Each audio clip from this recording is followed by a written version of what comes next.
The conversations feel like reruns. You notice that the conversations have not changed in years. Same stories, same complaints, same jokes, same opinions, even the same arguments with the same conclusions. And you used to find comfort in that, the familiar, the known, the safe. But now it feels like watching a show you have already seen every episode of. You know what is coming. You know how it ends. When a conversation no longer challenges you, when you cannot remember the last time someone in your circle said something that made you think differently, that is not boredom. That is your mind telling you it has consumed everything available here and is ready for new input. That signal is healthy. The unhealthy response is to silence it. Sign 2.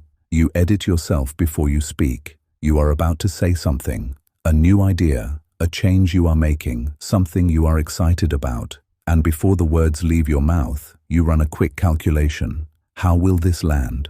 Will they get it? Will this start a conversation I do not want to have? And you change what you were going to say, or you say nothing at all. You perform a version of yourself that fits the room. This self-editing, this constant compression of who you are to fit the container of who they expect you to be, is one of the most exhausting things a human being can do. And you have been doing it for so long, you barely notice it anymore. The moment you start editing yourself to maintain a relationship, rather than being edited by the relationship to become more of who you are, the relationship has stopped serving its purpose. Sign 3. Their problems no longer feel urgent to you. Someone in your circle is upset about the same thing they were upset about last month and the month before, and you sit there, nodding, listening, responding, and somewhere underneath the performance of caring, there is a quiet, uncomfortable truth. You have stopped being moved by it. Not because you are cold,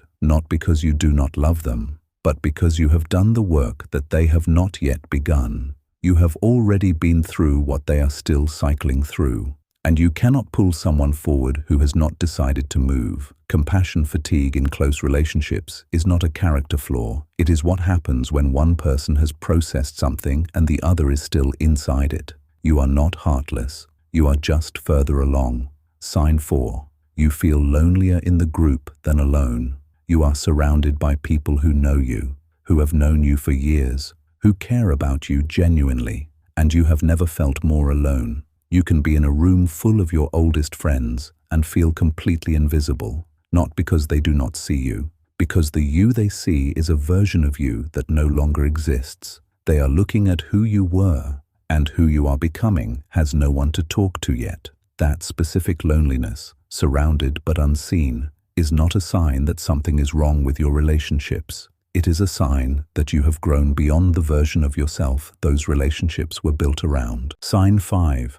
Their opinions of your choices carry less weight. You make a decision, a change, a new direction, and someone in your circle expresses concern, doubt, or disapproval, and you notice, for the first time, that it does not move you the way it used to. Not because you have become arrogant, not because you no longer care about people, because you have developed an internal reference point that did not exist before. You used to navigate by consensus, by what the people around you thought was reasonable, safe, appropriate. Now you navigate by something internal, something quieter, something more yours. When the opinions of people who have known you longest begin to carry less weight than your own judgment, that is not disconnection. That is the development of a self. Let me be clear about what this video is not saying. It is not saying leave everyone. It is not saying your old friends are wrong. It is not saying growth requires burning bridges. What it is saying is this: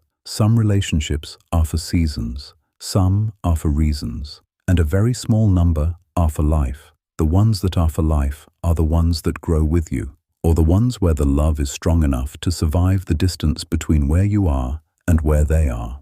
Those are worth protecting. The ones that require you to be less than you are in order to maintain them, those are worth releasing. Not dramatically, not with a conversation that ends in damage. Quietly, with the same respect you would give to anything that served you well once and has now completed its purpose. You do not have to announce the drift. You just have to stop fighting it. Every person who has ever built something, understood something, become someone different than they started as, went through this exact process. The circle got smaller, the conversations got quieter, the gatherings got fewer, and in that space, in the room that used to feel like loneliness, they found the version of themselves they had been compressing for years. You are not losing your people, you are finding yourself. And the right people, the ones who belong to this next chapter, are already somewhere having the same quiet feeling about the rooms they are sitting in. 5 signs, conversations that feel like reruns,